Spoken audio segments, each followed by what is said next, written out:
G'day, my name is Matt Mitchell and I'm a journalist with The Brunks.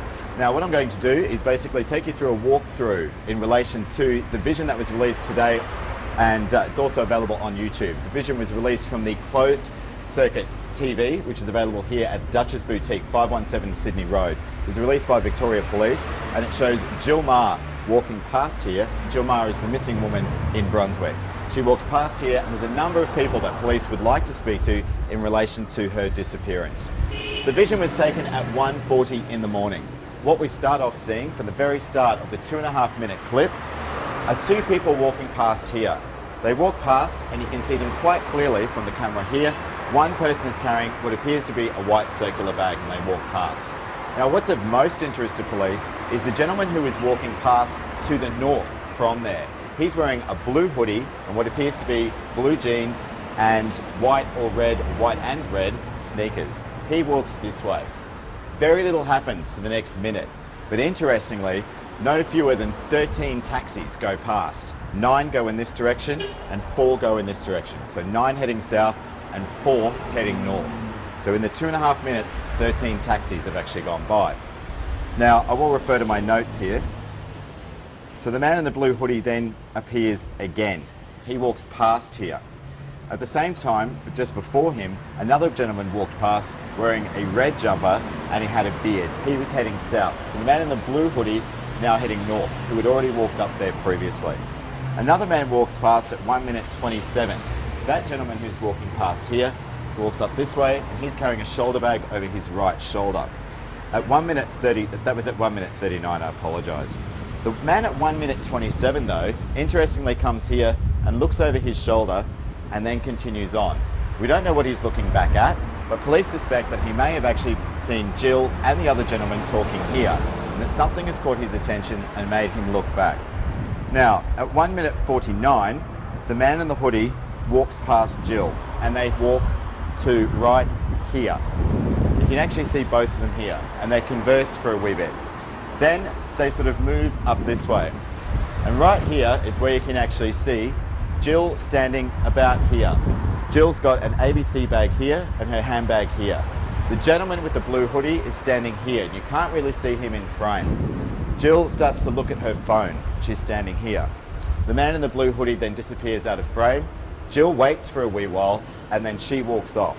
Now the aim of what I'm going to do next is to actually take you for a walk. Now when I'm saying that, what I'm going to show you is just how close Jill is from here to her place of residence, walking up Sydney Road and down Hope Street. I'm not alleging that this is the route that she's taken. All I'm trying to demonstrate is just how close the position is from here to her place on Lux Way. Additionally, what I'm trying to show you is exactly the type of scenery that would be happening on the way. Okay, so I'm now walking north from Duchess Bridle along Sydney Road. Again, I'm not alleging that this is the route that Jill took, but I'm taking this route, going down Sydney Road and then down Hope Street, just to show you exactly how close everything is. Traffic along here is now about 4:30 in the afternoon. Traffic is always pretty busy on Sydney Road, never stops to be perfectly honest. All of these shops here on your left that you can see, they would all be closed. Nothing open. There's a whole lot of bridal shops, children's baby wear, bomboniere, that type of thing. And up there, although you can't really see it, I'll try and zoom in, is a Lassia. Now Lassia is a Turkish restaurant that's open for 24 hours a day. It's usually pretty busy Friday, Saturday night. So people are usually around here getting half decent kebabs. We walk down this part. Now we're walking down Hope Street.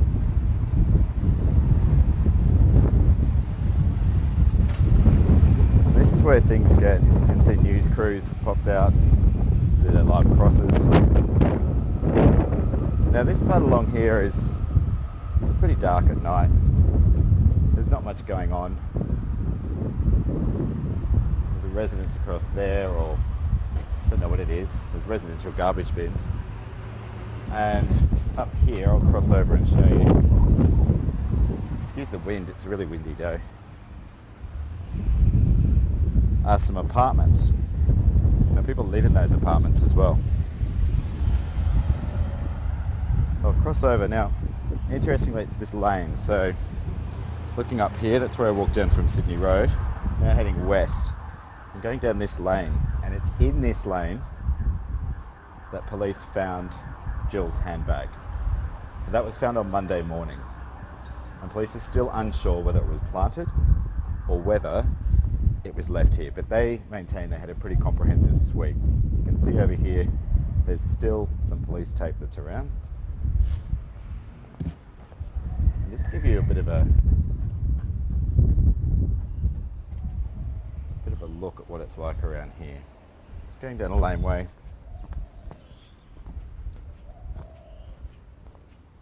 So I'm just showing you for a bit of a walk around sort of area where the bag was found.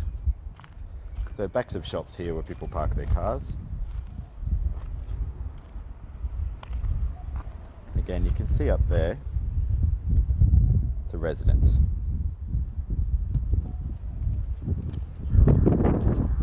Right, so I'm going to head back down Hope Street, and rather than taking this path here, which would be dark as at night, like I said, I'm just showing the route going down Sydney Road and down Hope Street to walk to Lux Way, which is where Jill lived.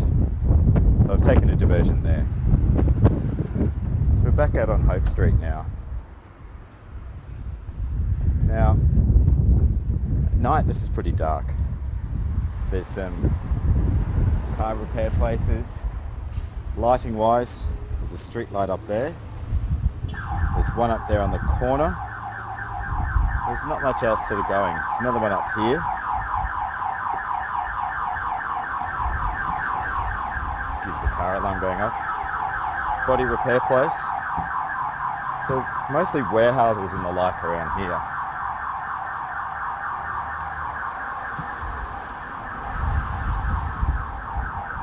Building site where apartments are going in. A small street leading down to Ballarat Street.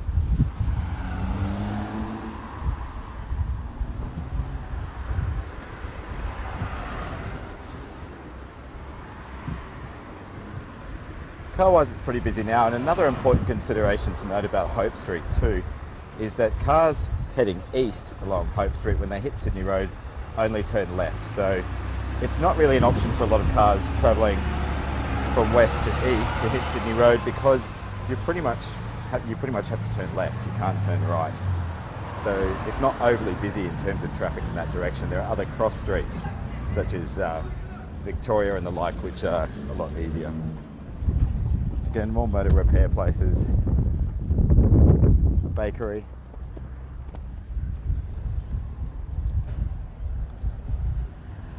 Coffee shop.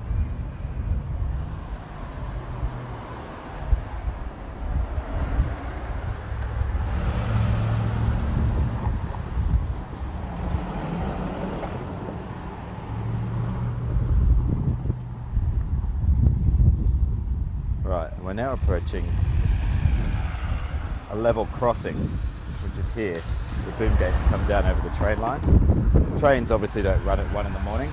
And up here is what's called the upfield bike path, which pretty much runs along the train tracks. That's not lit at all, and that's incredibly dark at night. So here's the train track that's looking north to Anstey Station and looking south to Brunswick Station.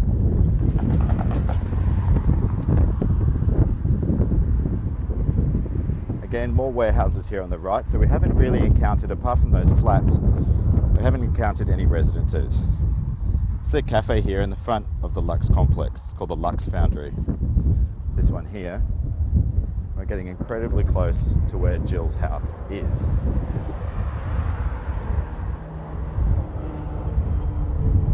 Which, we're now on her street. So this is Lux Way. I can take you for a left down here.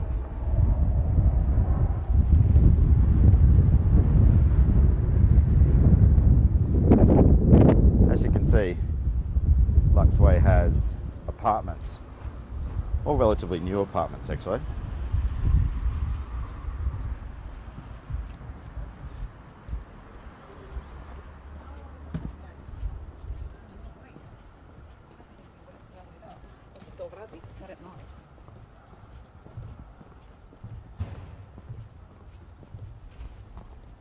Lots of resident parking on the street. But there's also underground garage parking as well for some of them. It's also an aged care facility, you can see just over there.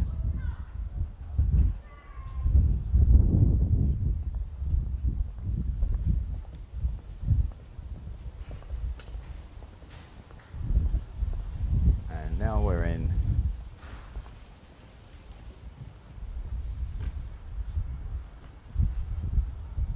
Jill's area. So there's not a great deal